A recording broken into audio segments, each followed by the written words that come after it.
So let's get this party going. My very good friend and Boba Fett from Bespin himself, Mr. John Morton. And everyone's favorite and dear good buddy, Mr. Stunt Boba Fett, and just awesome all-around stunt performer, Mr. Dickey Beers. That's what I got. You're going to be here? And from the Book of Boba Fett, one of the new Boba Fetts, I'm excited to meet him. I've never got a chance to interview him before, so it's going to be real exciting. Mr. Eyad Elbitar. Hey. Was that Eyad? Was that bad? Eyad, was that bad? It's okay. Can you say it for me, sir? Eyad. Eyad, yeah. I need to say it like 11 more times and I'll be good. Oh, I'm sorry, the buttons aren't on? Let's see what we got here. Work. Blah, blah, blah. Hey. How are you? I'm good. How are you? I'm good. Now that I'm here. So, how are we all doing today? How are we all doing today, Mr. Beers? I just said, I'm doing good. You told him, you didn't tell him. Would you stop running the interview? Oh my God, you come here, the first thing you do. I just came to say I was. That's why. Yeah, yes, you said more than hi. Friends. We're old friends. We know But aren't each we other. old friends? I've known you We're for like 10 We years. know the same thing. We're so- buddies, and you and I. Yeah. And But- John, of course, you know. No, I'm Daniel Logan. You're confused. It's hard to keep all these Fetts together. You don't look like Baby Fett, though. Baby Fett. There is a bunch well, of you. I used to, but now I'm getting rather elderly. I'm elderly Fett. And our newest Fett, how do you feel, sir, about Mr. Elbitar, about being joining this group of Boba Fetts? Feels great, man, to be part of this success. You know, it's an honor. And then I've seen you guys tour. I've seen with obviously with Jeremy, who we lost a couple years ago, and then and with Daniel, and now with Tem. Tem is now part of the. Yep. He was part of the Fett group, but now he's part of the Boba Fett group. Yeah. I mean, there's a bunch of us. You know, we've appeared. Don Bies. Don Beast, yeah, he Don did Boba Beast, Fett and Return of the Jedi's special edition. Yeah. We're all going to be gathering out in Fullerton, California next month at Bunta Eve. Oh, you're part of that. Okay, that's pretty cool. So why don't we start with the history of the Fett? How did you get involved? And tell everybody your story, your Boba Fett story. Well, yeah, you know, I don't want to take up too much time because it's rather complex. And This is a Boba Fett panel. This is a Boba Fett panel, okay.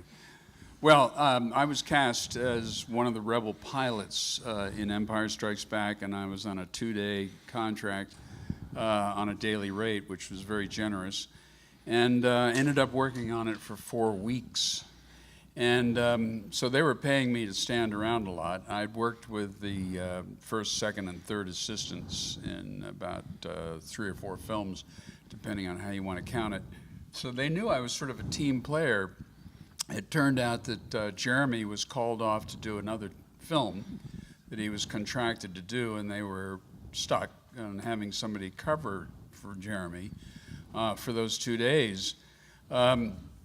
So they approached me as this team player who was about Jeremy's size and asked me to cover for this character he was playing, Boba Fett. I knew nothing about Boba Fett. And George and Gary Kurtz and Irving Kershner didn't say anything to me about how they wanted this character played. So the night before Jeremy took off, he was in his dressing room. I went to see him and I said, hey, you know, what's my motivation going to be in this? You know, who is this character? And Jeremy said very, very succinctly, well, think Clint Eastwood, a fistful of dollars, play everything slow and menacing. And so that's how I covered that for him. And so I was in that one scene where Boba says to Vader, he's no good to me, dead. And I did exactly what Jeremy told me to do, and the rest is history. That's how it happened. I always thought it was interesting how you did that, because I never knew there was 2 gentlemen playing Boba Fett when I was a kid, even well into my adulthood, because Jeremy would hold it with his hand off the trigger like you're supposed to carry a gun, and so did you. So I always thought it was the same person. You guys both had that military discipline of holding a rifle. Well, as a veteran, that's just something I picked up on. Yeah, I mean, I had a military background. I was in the Navy. And, you know, Kevin, that's the first time I've ever heard that. I don't remember consciously doing that. What I watch do it. remember, Watch Empire in the carbon freezing chamber, and then watch your port in the hallway. You guys hold the gun the same exact way. You never would see it. So I assumed Yeah. you must have seen dailies of what he did and copied it. no. But it was just, No. I'm not sure how. I will tell you something very interesting that you will appreciate. That piece, the blaster, was the worst designed weapon that you could possibly imagine. The one thing people always ask me, well, how did you feel about the armor? Was it uncomfortable? Was it heavy and all that kind of thing?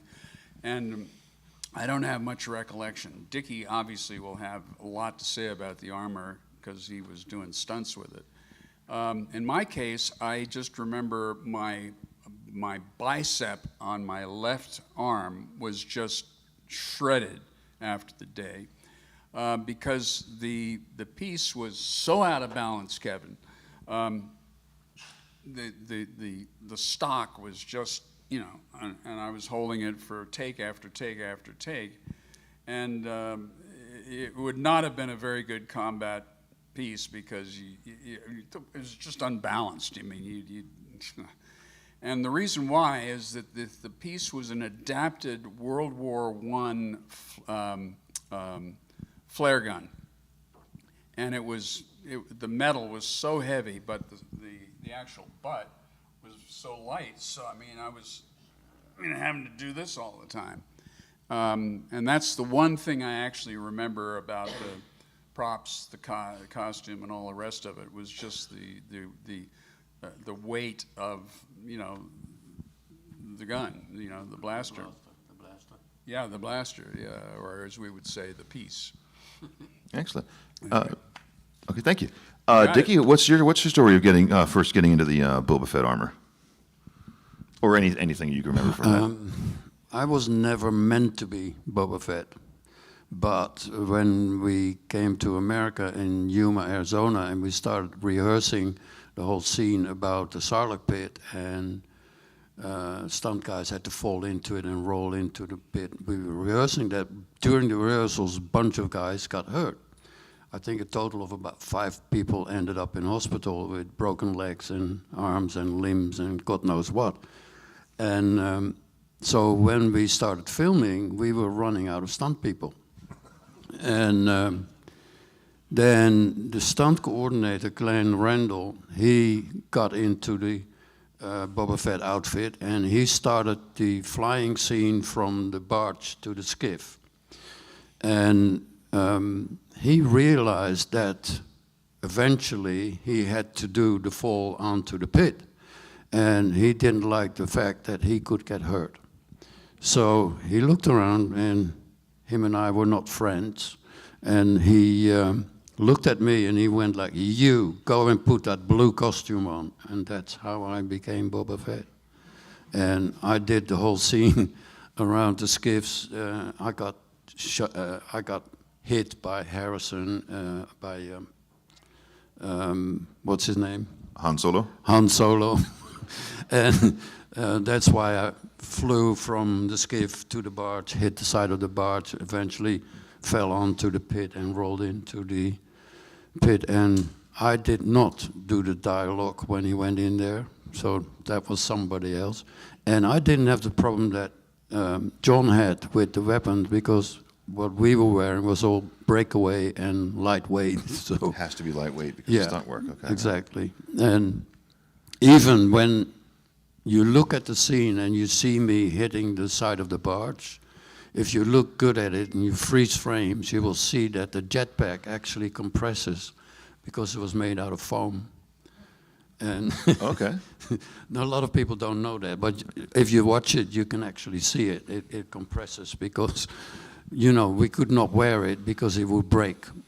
They didn't worry about us being hurt, but we didn't want to break the jetpack.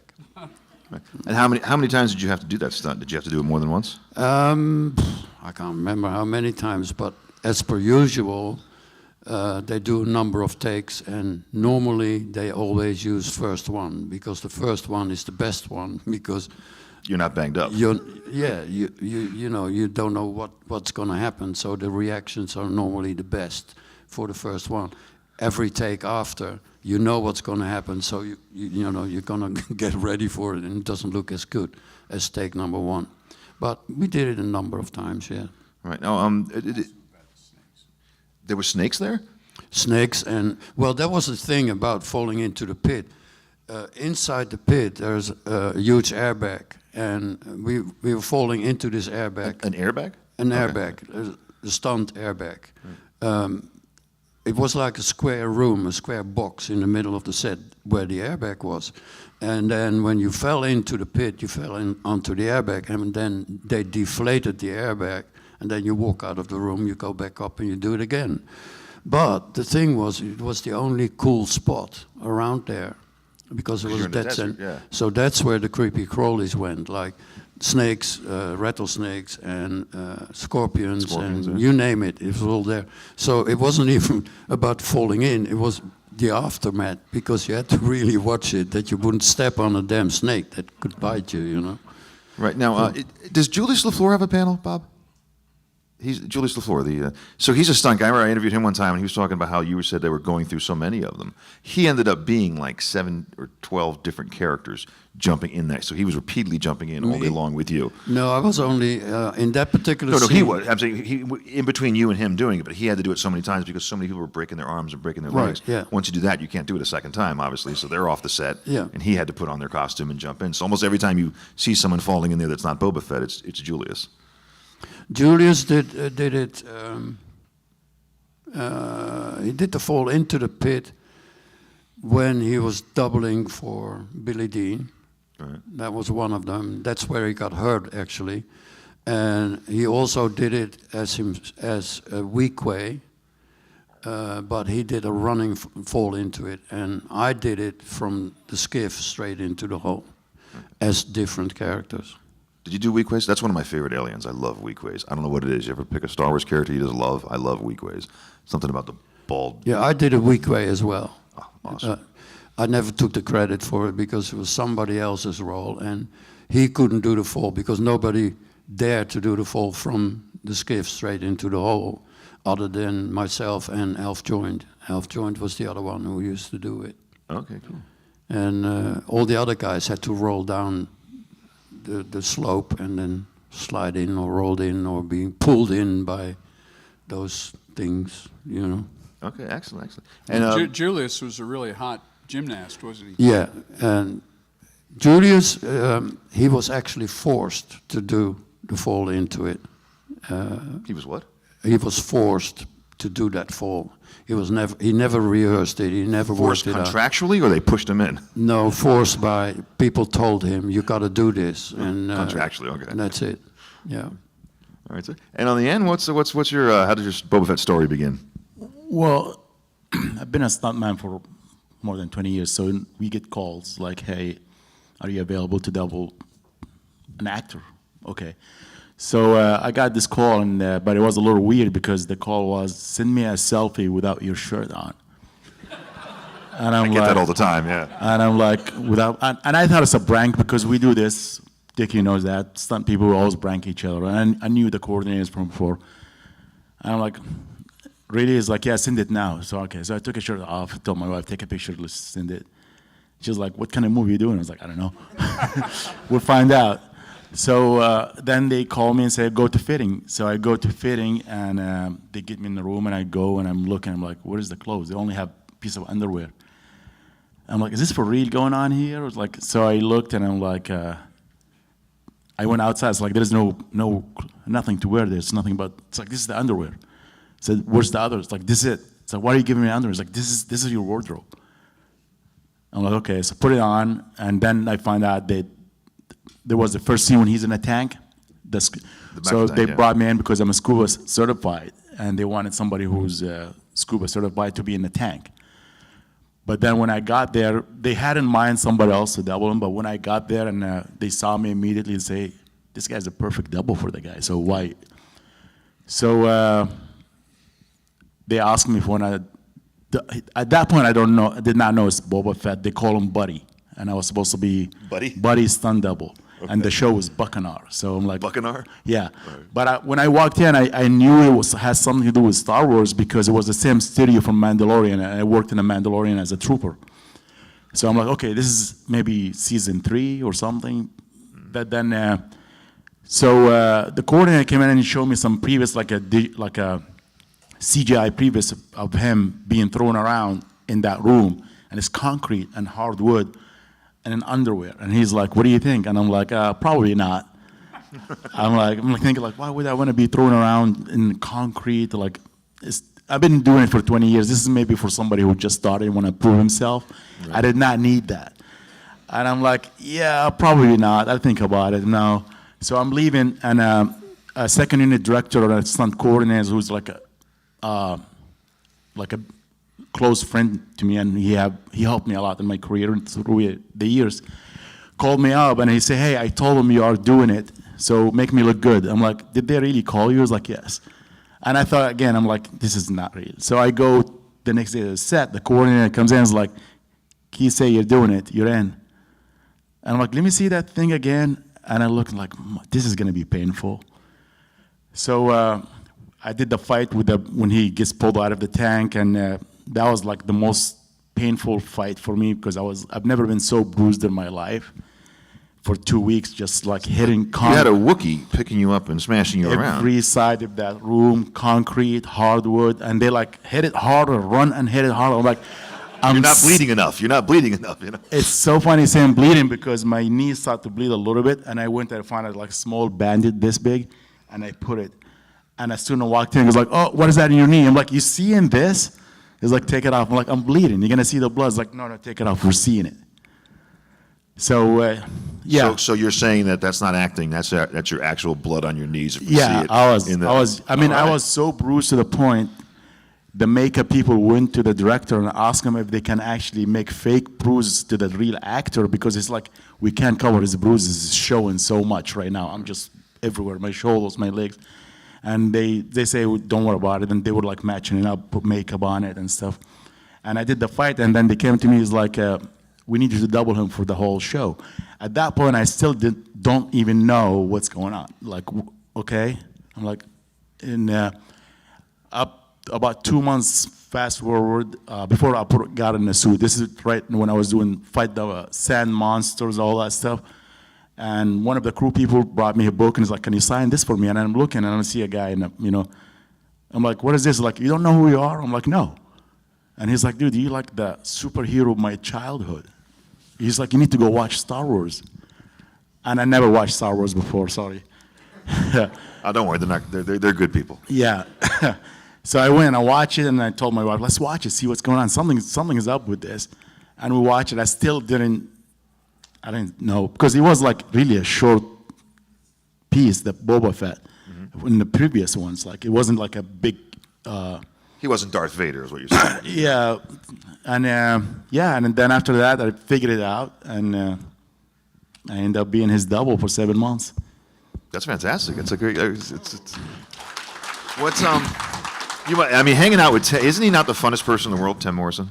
Tim? Yeah, I know you've met him, John. He's just a great guy. He's the most humble actor I ever doubled, honestly. The first day I walked in, he came up to me, he's like, I'm so happy to see you here. I need you. Great to have you. And right, he was so just generous. Yeah. He appreciated me being there more than me appreciating him being at the job. Like, he was so, and he was actually motivated too. He wasn't like that kind of actor, like, hey, I'll be in my room, let me know when you guys need me. So he was always there, like, he's ready, like, to be involved. So, great guy. I end up doubling him in different shows after that. We have a good relationship now. Excellent. Dickey, you got something you want to say? No, I just wanted to say, like, I worked with Tamura on a movie in Thailand before the whole Star Wars thing he did. And that guy is, like, absolutely amazing. I mean, if he would not be an actor, he would be a stunt guy. Mm-hmm. That's how tough he is. Like, I did a fight with him, and he had to headbutt himself into some stuff, and I put, like, foam pads in there, and he took them out. He said, no, I want to do it the right thing. So he headbutted himself and cut his head open and never said anything about it. And I went like, Just out of curiosity, what movie in Thailand? the movie was called Marine Stew, The Marine Stew, Okay. with one of the WWE fighters was playing the lead role in it. The reason I asked is because he did another movie, I think it was in Thailand, and it was 7 days and nights and whatever. It was with Harrison Ford. So Yeah. it's just, and it's before he was cast as Jango Right. Fett, so it was so weird to have Boba Fett Yeah. and Han Solo in this movie that took place in Thailand. But Yeah, no, he's a great guy. Have you got a story about Tim? You had dinner with him once. I remember that because in Germany. in Well, Celebration. yeah, you'll remember there was a panel that Warwick Davis compared, and it was the four Fets, and it was a big deal. The big hall where they had some of the big, high-profile panels seated about 7,000 people. And there were about 7,000 people in this huge, It's an arena. arena, sports arena. And Dickey and I and Daniel Logan. Oh, and Jeremy came out. And Jeremy, what was he wearing? He was in his uniform. And He was dressed as Boba Fett. Jeremy Bullock came out dressed as Boba Yeah. Fett, and the audience, myself included, went wild. We were like, "Oh my God!" So there we all were doing this sort of, interview with Warwick, and then in the end, suddenly from the audience, Tim Morrison shows up, and Tim being Maori and Daniel Logan being Maori, decided to do a haka. To do the dance. Yeah, this sort of stuff, And, it is available. Somebody took a shot of it on YouTube. It's on YouTube. You could probably look up Fett Panel Celebration Europe 2013. And so there were the four Fets plus Django and Warwick Davis doing this haka, and the fans are going crazy. It was just amazing. With Jeremy dressed as Boba Fett. with That was just Jeremy great. dressed as Boba Fett, and Tamura, he started it. yeah, Tamara started it all, but he and Daniel kind of were really in character because it was part of their culture. Yeah, it was fascinating. It was really, really fun. But we are going to have an opportunity to have questions from the audience. I don't know, did anybody have questions? And what we're going to do is, well, you're here. You work for the company. You're going to hold the microphone for them, okay? Can you do that? But before we get to this, so just, excuse me? We only have 4 mics, not 5. It's okay. I'm going to pass you this one because I'm done talking. How about that? After this question here. But so in a couple minutes, we're going to open up to you guys, and Mr. Bobby here is going to monitor the mic. But I thought I'd ask each one of you, since our favorite movie, for the most part here, is Star Wars, or one of the Star Wars films. And I wanted to know each one of you guys, what's your favorite film? Do you guys, it doesn't have to be actually, let's make it like a non-Star Wars film, so you don't feel like you're portraying the business. So outside of the Star Wars Lucasfilm world, what would be each of your favorite films? And John, we'll start with you. You mean, the films that we were in? No, just the films that you like, something you're a fan of. I guess you could pick your own film, but man, that sounds really bad. That would be like. All right. Well, I'm the old guy here. I have to say the film that I've seen the most in my life is Casablanca. All right, there you go. That's my film, baby. Humphrey Bogart, World War II. That's a great film. Yeah. My favorite movie, Clockwork Orange. That makes so much sense. I'm sorry. You got to know Dickey to get that one. I know, but I know. That's exactly why. But that movie was way ahead of its time. That's what I like so much about it. It was unheard of what happened in that movie. The whole thing. I saw the movie in the 90s, and it was shocking, and it was already 20 years old at that time. Yeah. I think it came out, 72? But it's my favorite, yeah. And you know who played Julian, right? You know who played Julian in that movie, right? Yeah, no. It was David Prowse, No, Darth Vader. I was not in there. No. The character of Julian was played by David Prowse. Yeah. Darth Vader, of course. On the end, what about your favorite movie, sir? It sounds weird, but I don't watch movies or TVs. I don't even own a TV. Okay.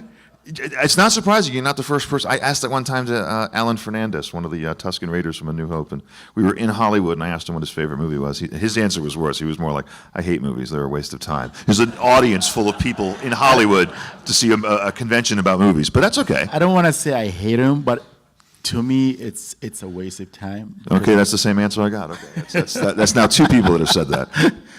All right, how about favorite band? Give me a favorite band. Band. Yeah. Ooh, I'm like Metallica. Oh, excellent. There you go. What do you say? Metallica. Oh, okay. All right, well, I will just go the whole way now. Dickey, do you have a favorite band? You could pick any kind of music. No, Ben, no. Oh God, you hate movies. He hates music. No, I have a singer. Private singer? Billy? Billy Idol? Yeah. Really, Billy Idol? Not Billy Joel. No, Billy Eilish. Billy microphone comes up by the way. Billy Eilish. Billie Eilish, the girl. The girl, yeah. Really? Wow. How modern are you? I sort of, I'm not into music, but I saw a documentary on her. Okay. And after that document, I was so impressed with the way she is and the way she works. She's and the way cool, she I does guess, it. yeah. Then I bought her album and I started listening to it, and Can you sing the song? Sing it. Huh? Sing it. Yeah, no, I really appreciate you're not it. gonna say. Yeah. But yeah, that's her. John, what about you? The Grateful Dead. I have a Dickey Beer story which relates. He says he's not into music. Oh gosh, give me a break. Okay. So we're at the New York Comic Con, and we go out to dinner in the East Village somewhere, and we get a cab on the way home, and the cabbie's a guy from West Africa. And look, I'm very into music. If anybody follows me on Facebook, they know that 2 or 3 times a day I'm posting, music videos and commenting on them. This guy had some African, pop on, and so I start talking to him, Osabisa, Angelique Kidjo, Ali Farka Touré, and he goes, oh yeah. And so he does a little fiddle with the radio, or it wasn't a radio, I guess it was his CD player or something. And suddenly one of these songs comes on, which it's Ali Farka Touré's son. And suddenly from the back, Dickey is, hey, turn that up, man. and all the way back to our hotel, Dickey is raving about this Afro-pop by Ali Farka Touré's son. Ali Farka Touré is from Niger. Ry Cooder did a piece with him many years ago. But Dickey Beer was just, went fanboy crazy. So we're gonna have to look this up afterwards. We're recording this, right? So we can all go back on YouTube, watch this, so we can all find out what band this is. 'Cause I'm totally gonna forget the name. But and if anybody's asking my favorite band, I'm with you. My favorite band is Black Sabbath. So I'm kind of close. Metallica, Black Sabbath. But so we're gonna. Anybody have a question? You want to show of hands? Anybody here who's? Come on, don't be shy. Don't be shy. You, Explorer. Come on, you got a question. Oh, right there. Pink shirt. I hope that's pink.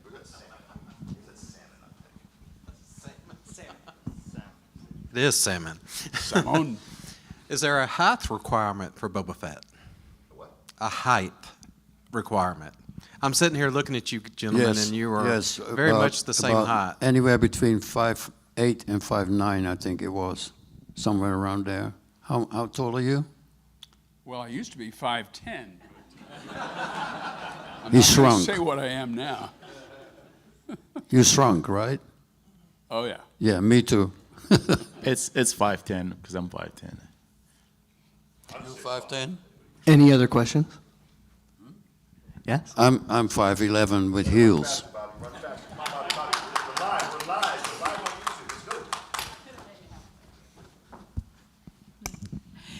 Did any of you get to keep any of the props that you got to use in the movies, or did some of them find their way into your bag on the way home or anything like that? They will murder us before we take anything out. I couldn't even leave the set with the helmet in my hand. As soon as they go cut, they take everything from you. I Yeah, was the- too stupid, and naive, and honest. Yes, I did, but I can't tell you. Eventually, I will say this. I kept all my call sheets, and I understand that they're quite valuable, but they're packed away in a trunk at my house in England, and I don't know if I'll ever find them, but I suppose after I fall off the perch, my daughters will sell them and make a lot of money. So the call sheets are almost as valuable, I guess. You know, they stopped giving call sheets after. When I did the Book of Boba Fett, no call sheet. They never even email it. So they don't want you to make money off of your call sheets? And even the yeah, little yeah. script when they give it to you, every day they have a note on it and a shredder. Before you leave, you have to shred it before you leave. Oh, this is Yeah, terrible. they're going crazy about that kind of stuff now. In my day, Oh, yeah. Also, to the point of those questions, you'll notice there's 2 empty seats in the Boba Fett panel. So those are the 2 unnamed missing Bobas that tried to take stuff off set, obviously. You know. Do we have any other questions? it comes with jokes. In my panel, it comes with jokes. There Where was that hand at? you go. Right there. I have to go around the camera. So, will we be seeing you in a Mando Grogu movie anytime soon? Me? I think that's the guy. I think that's for any of you, really. I'd love to hear his answer. What was the He question? wants to know if we're going to see you in a In the Mandalorian. the Mando and Grogu movie, will you be, stunt doubling for anyone particular? I've signed too many NDAs. I've signed too many Was- NDAs. Next question. Actually, actually, we need that in the mic. What do you collect? Oh, I've done it now. I collect money. And call sheets. What do you collect? Well, actually, I do collect on sort of a serendipitous way. When I go to a convention and I'm cruising around the vendor things, I'm always frequently find really excellent creative work on Boba Fett by artists and what have you. So those kind of quirky things I'm really interested in, but I think the artwork. There's an outfit called Acme Archive in California that has excellent Star Wars stuff that's really quite unique. One which I remember in particular, which I actually didn't collect, was a rendition of Boba Fett as a riverboat gambler. And his blaster is a little Derringer, and he's got this top hat and, dressed up, like some character out of the 1840s on the Mississippi River. Those kind of interpretive things are pretty good. But this guy actually has a piece of that I really liked, and I've got, which is one of your patches, and it's got the Guinness logo. Oh, yeah. With Alec Guinness on it, and how does it read? It just says Guinness It's is the Guinness good. logo, and it it's real cheap. It just says Guinness like the Guinness logo. But It doesn't matter if it's cheap. It's a really good It's fine, everyone work. sell it. It's a work of art, and Thank you. yeah, no, it's a good one, Kevin. They're for sale here. My- Anybody cares? My favorite piece is the Guinness glass that he sells at his booth. That's my personal favorite. Fired from promoting it, but I do appreciate it. Actually, that one I almost bought from you in Dover. I didn't try to give it to you. Oh, you will? Dover, I got a limited number here. I'm 2,000 miles from my house. Dover's an hour drive. Oh, okay, all right. But yeah, there's good work there. We have another question, but Dickey looks like he has something No, to say. I started collecting stuff. Same here. The art. A lot of people make beautiful Boba Fett art, Yeah. and a lot of people give it to me for free. Yep. So I started collecting them, and now my man cave is all covered with. All the walls are covered with that. Plus the fact that I started collecting helmets like Boba Fett, the Return of the Jedi, the Empire Strikes Back, because they're two different ones. I got the prototype. I got a Stormtrooper helmet. All replicas. But yeah, I started collecting quite a bit of stuff. And I don't know if you're familiar with this company that makes props.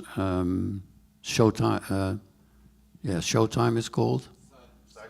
Sideshow. Yeah, so I'm getting a lot of stuff from Sideshow because they give it to me or they send it to me to see what I think about it, and obviously I'll keep it. What about you? Did you ever do any collecting? No. He collects that paycheck though, and also it needs to be said, the only people who haven't seen Star Wars are the people who are in Star Wars because they lived the Star Wars. Thank you, Marshall. One last question. Yeah, this is just a general stunt work question. We heard about your bad experience, but I just want to know from the panel, what is your favorite stunt that you ever got to do in any movie? Favorite stunt? Favorite stunt of all the stunts you've done? Do you have a favorite? No. I don't have any favorite stunts. And people ask me what's the most dangerous thing that you've ever done? I don't think that what we are doing is dangerous, but there is one thing that I'm most proud of, and that's the first time that I did a 100-foot fall into an airbag. And the way that happened was I built my own airbag and I started teaching myself how to do falls into an airbag. And the place I did that was a fire station, practice tower that they have at a fire station. And that particular practice tower was 60 feet high. So the highest I've done in 2 days was 60 feet, and I did 44 face-off, head first, backwards, sideways. I was just teaching myself how to do it. Anyway, I'm still young and cocky and thinking that I'm the best thing since sliced bread as a young, new stuntman. And then I'm happy with what I achieved, teaching myself how to do these high falls into that airbag. Then 3 weeks later, I got a call from somebody, and he said, we want somebody to do a fall of this church tower back in the Netherlands. And it's not for a movie, it's for the promotion of a book. And the book is about this character in centuries ago that jumped off this church tower to save all the people in his village. And I said, yeah, okay, I'll come and have a look and see if I can do it. So I went up there, went to this church tower where the real thing happened, a long time ago. And I'm standing downstairs. I can't get in there because the doors were closed, so I could not look at the tower from the top to the ground. So I looked up and I went oh yeah, it's a little bit higher than the 60 feet that I've done so far, but yeah, I should be okay. So I took the job. And then a week later, I turn up with my airbag, I put the airbag down, and I go inside the tower and climb up there. And then I look over the edge, and it turned out to be 100 feet. And I went wow, that's a lot more than 60 feet that I've done until now. And my heart started pounding, and I went I'm not going to do it because this is crazy, I'm going to kill myself because I'm looking down in this big airbag, which was 24 by 18 feet, looked like a stamp on the ground from up there. And I went and on top of that, the wind was blowing and it was moving. So my friend goes are you okay? And I said, no, not really, because I think I'm going to hurt myself. And he said, well, then don't do it. And I said, I have to do it because they paid me. And I said, yes. So I got to do it. And there's 50,000 people watching it. The TV stations are there filming it. And, I got to go. I got to do it. So then they called me on the radio and they said, are you ready? And I said, not really, but let me know when you want me to go. And they said, okay, well, 5 minutes and then we're ready for you. So I'm sitting up there and behind this wall that I looked over, and I'm sitting behind there shaking like hell. And I go to my friend and I said, you know what? Give this, and I wrote down my bank account number.